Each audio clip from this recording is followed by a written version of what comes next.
Shalom saudara diberkati oleh Tuhan Yesus Kristus. Salam jumpa dalam kasih Kristus bersama saya lagi, Pendeta Mel Atok di channel saya. Dan saya berharap bahwa video kali ini akan menjadi berkat bagi saudara, karena Tuhanlah yang memberi kekuatan, sukacita, semangat, ide bagi saya untuk membuat video-video yang saya berharap ini menjadi satu video yang memberkati, karena didorong oleh Tuhan dan dalam ketulusan saya membuat video ini. Nah, video ini saudara-saudara diberkati oleh Tuhan Yesus Kristus adalah video yang bersifat menanggapi sekaligus memberi dukungan sepenuhnya kepada surat edaran dari Wali Kota Kupang. Surat edaran berkaitan dengan apa, saudara-saudara?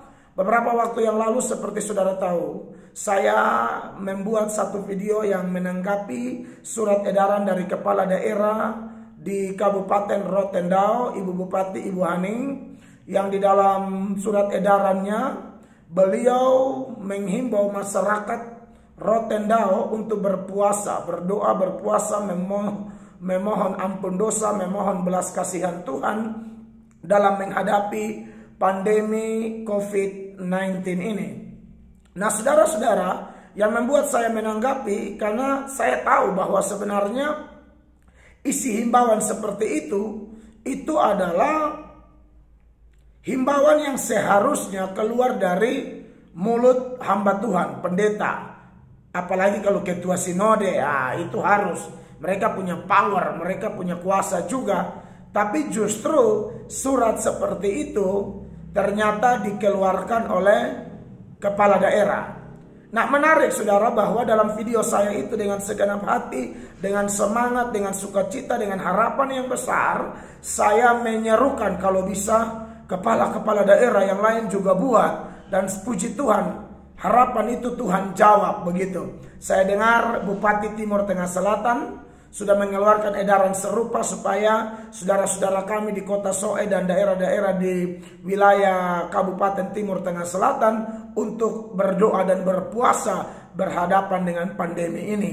Dan hari ini saya bersukacita, saya bersyukur, saya buru-buru mempersiapkan diri untuk buat video ini karena wali kota kami, pemimpin di Kota Kupang yang saya dan saudara, khususnya orang Kupang yang kita lahir di sini, kita orang Kupang bilang ari-ari tanam di Kupang, pemimpin kita juga menyuarakan hal yang sama.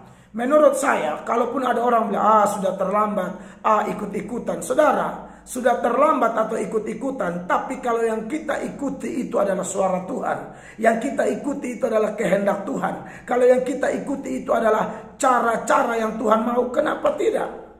Saya kenal, bukan tahu, saya kenal Pak Wali Kota Kupang, ya.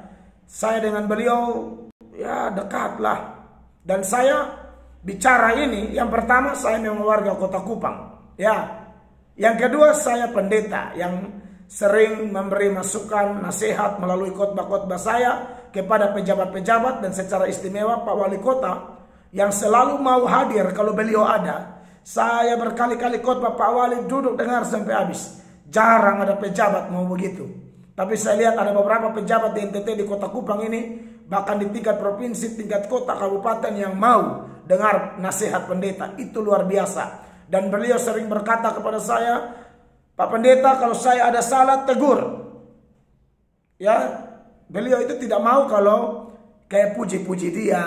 Karena beliau rasa itu kayak omong kosong, kayak mau jadi penjilat bagi dia. Dia punya mau itu Pak Wali Kota. Ini kalau dia ada salah tegur. Dan beliau sudah omong langsung itu kepada saya. Omong itu di depan umum, di depan ASN, di depan pejabat-pejabat Kota Kupang ketika saya berkhotbah. Dia bilang, Pak Pendeta tegur saya kalau saya salah. Nah, itu luar biasa. Ini pejabat luar biasa menurut saya, ya. Jadi karena saya warga Kota Kupang, saya juga pendeta dengan relasi kedekatan yang begitu baik. Dan yang ketiga, memang waktu beliau mencalonkan diri, saya coblos beliau. Jadi saya punya porsi untuk bicara begitu, ya. Saya pilih beliau, sudah pilih lagi saya pendeta lagi yang tahu firman lagi. Jadi ya otomatis nasihat-nasihat yang kami beri tidak ada kepentingan apa-apa. Bukan kepentingan, tidak ada, Pak Wali kenal saya, tahu. Tidak ada kepentingan seperti apa ya, minta-minta uang di pejabat begitu, oh tidak. Beliau kalau memberi itu dorongan hati dia. Kalau kami minta-minta tidak boleh. Ya. Nah, saudara-saudara yang diberkati oleh Tuhan Yesus Kristus, jadi ini betul-betul menarik untuk kita pikirkan. Dan ingat, saya tambahkan lagi, ini juga bukan karena kepentingan politik, orang pemilihannya masih berapa? 2024 ke apa? Ini tidak. Ini berkaitan dengan situasi kondisi pandemi yang kita hadapi di NTT, Kota Kupang dan sekitarnya.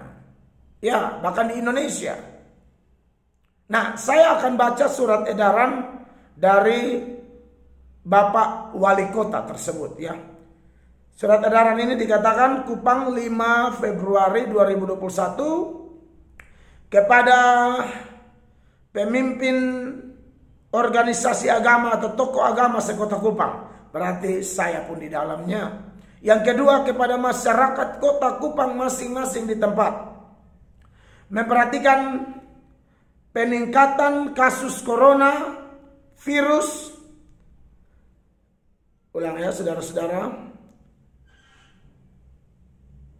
Tulisannya kecil di surat ini, saya dapat WhatsApp. Memperhatikan peningkatan kasus coronavirus disease atau COVID-19 yang mewabah dan bencana lainnya selama musim penghujan. Pemerintah Kota Kupang menghimbau kepada seluruh masyarakat beberapa hal sebagai berikut. Yang pertama, sebagai manusia yang terbatas, kita patut bergantung pada Tuhan yang tak terbatas. Untuk itu pemerintah Kota Kupang mengajak masyarakat bersama-sama pemerintah untuk tunduk di hadapan Tuhan melalui doa dan puasa selama 7 hari. Mulai dari tanggal 15 Februari sampai 21 Februari 2021 dengan pokok doa. Yang pertama, berdoa bagi bangsa dan negara. Yang kedua, Provinsi NTT khususnya Kota Kupang dalam menghadapi wabah COVID-19 dan bencana lainnya. Dan kemudian ada himbauan-himbauan yang lain. Tapi yang saya bersyukur di poin yang pertama, himbauan yang lain, saya pikir sudah seperti biasa ya.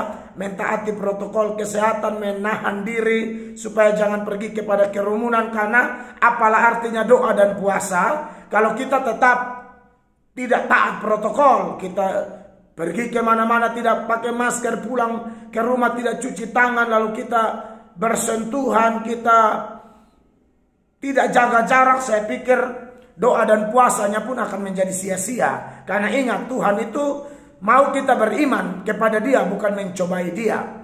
Jadi yang saya tanggapi di sini adalah saya bersyukur, dan buat semua saudara saya di Kota Kupang, saya tahu tidak semua saudara waktu pemilihan kemarin pilih Pak Wali Kota. Atau mungkin saudara sampai hari ini ada jengkel-jengkel sedikit dengan Pak Wali Kota.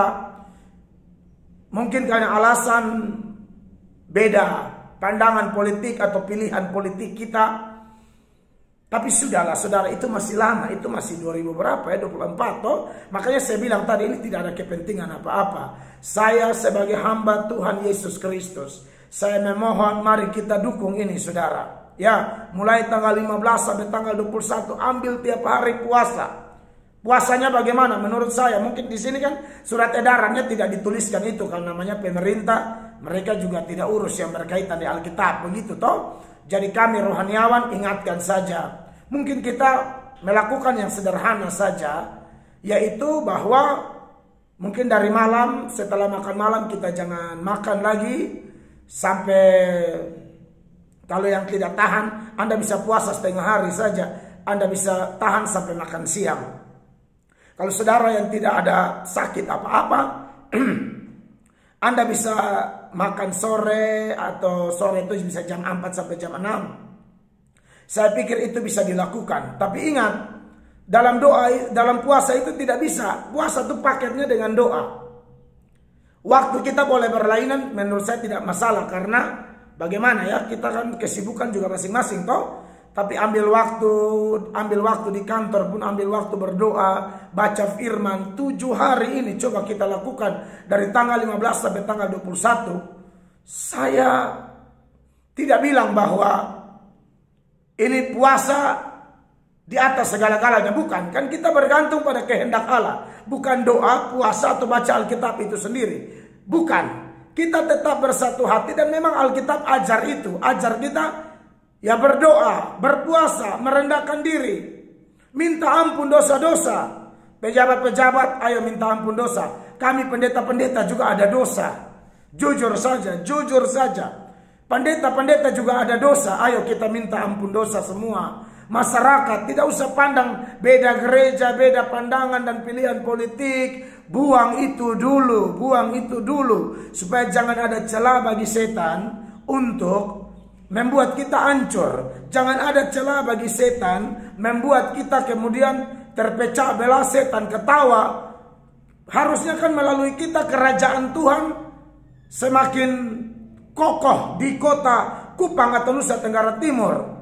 Jangan melalui kita justru kerajaan setan kokoh. Bagaimana itu terjadi ketika masih ada kepahitan, iri hati, lalu baca edaran wali kota ini, atau mungkin saya bikin video ini, Anda bilang ini pendeta satu, apa tujuannya? Ya tujuan saya apa lagi kalau bukan kita merendahkan diri? Anda pikir saya sedang bikin apa? Pak wali kota itu Tuhan yang pilih, berarti kita dukung dia, dia pilihan Allah. Soal beliau nanti terpilih atau tidak lagi kita sudah tahu. Firman Allah dalam Mazmur 75 ayat 7 dan 8 itu saya sudah ngomong ulang-ulang. Tuhan bilang apa? Bukan dari timur, dari barat, atau dari padang gurun datangnya peninggian itu. Tuhan adalah hakim, direndahkannya yang satu, ditinggikannya yang lain. Jadi itu terserah Tuhan. Tapi sekarang saudara-saudara, mari tenang. Buang jauh-jauh rasa apa ya? Iri hati, jengkel, kepahitan. Entah terhadap wali kota atau mungkin terhadap saya. Buang dulu. Buang dulu. Mari kita bertobat sama-sama. Kita merendahkan diri sama-sama. Kita berdoa sama-sama.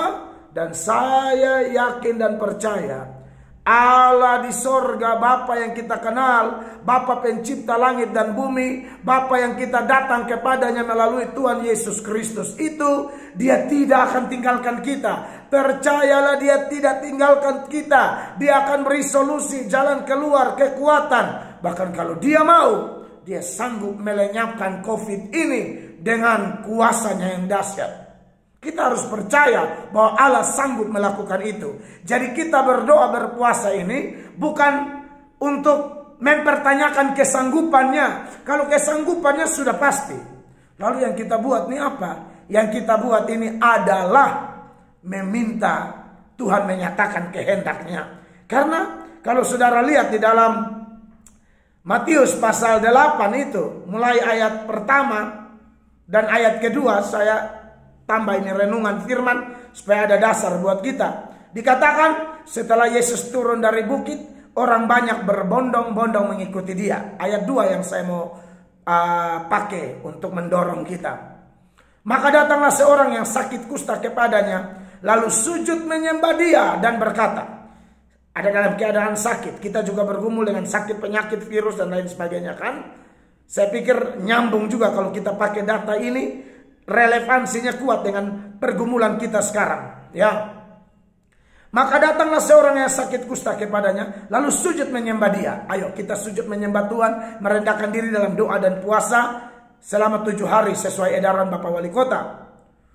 Dan dia berkata begini, Tuhan, jika Tuhan mau, Tuhan dapat mentahirkan aku. Menarik.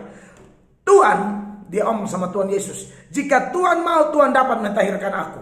Ya. Kata dapat mentahirkan aku, si kusta ini percaya kesanggupan Allah. Kita juga percaya kesanggupan Allah. Orang langit dan bumi dari yang tidak ada jadi ada kok. Laut Kulsum terbelah, tiang awan, tiang api, macam-macam mujizat Tuhan buat. Israel dalam Bilangan 21 ayat 4 sampai ayat 9 itu, saudara baca di sana ketika mereka bersungut-sungut melawan Allah, melawan pemimpin. Dalam hal ini Musa protes padang gurun yang ada dalam jalan pilihan Allah, protes mana surgawi yang adalah berkat Tuhan, maka ular Tuhan bereaksi, Tuhan hukum mereka dengan ular tedung, pagut mereka dan meracuni mereka. lalu mereka sudah kena hukum, mereka bertobat. Nah kita juga tolong saudara, kita juga mungkin sudah kena semacam virus begini, mari kita bertobat. Lalu bertobatnya apa? Minta Musa berdoa. Musa berdoa, Tuhan bilang, ayo lihat ke ular tembaga yang Musa buat. Anda lihat mujizat itu luar biasa. Hubungan apa orang kena racun lihat patung ular tembaga? Secara medis hubungan apa? Tidak ada hubungan. Tapi kalau itu cara Allah, ikut saja. Tuhan sanggup menolong kita. Oleh karena itu, saudara, soal kesanggupannya tak usah ragu. Nah kita doa puasa ini, sebenarnya kita sedang minta belas kasihannya. Yang tadi seperti Kusta bilang, jika Tuhan mau. Nah ini kita sedang mohon itu ya. Mari kita lakukan ini dengan segenap hati. Buang semua perbedaan, perpecahan, sakit hati, negative thinking ya, sikap menghakimi yang membabi buta, memberi masukan yang tidak tulus. Itu semua kita buang dulu. Dalam bila perlu buang terus, jangan buang dulu. Buang terus sudah. Lalu mari kita merendahkan diri. Saya Pendeta Mel Atok bersungguh-sungguh menyatakan ini. Kiranya Tuhan menolong kita ya. Mari kita puasa mulai tanggal 15 sampai tanggal 21. Lalu selanjutnya kita serahkan kepada kemahakuasaan Bapa di sorga. Dalam nama Tuhan Yesus, saya buat video ini. Silakan sebarkan video ini menjadi dorongan motivasi bagi semua kita. Warga Kota Kupang, NTT, bahkan di luar NTT, bahkan di luar Indonesia. Shalom, Tuhan Yesus memberkati.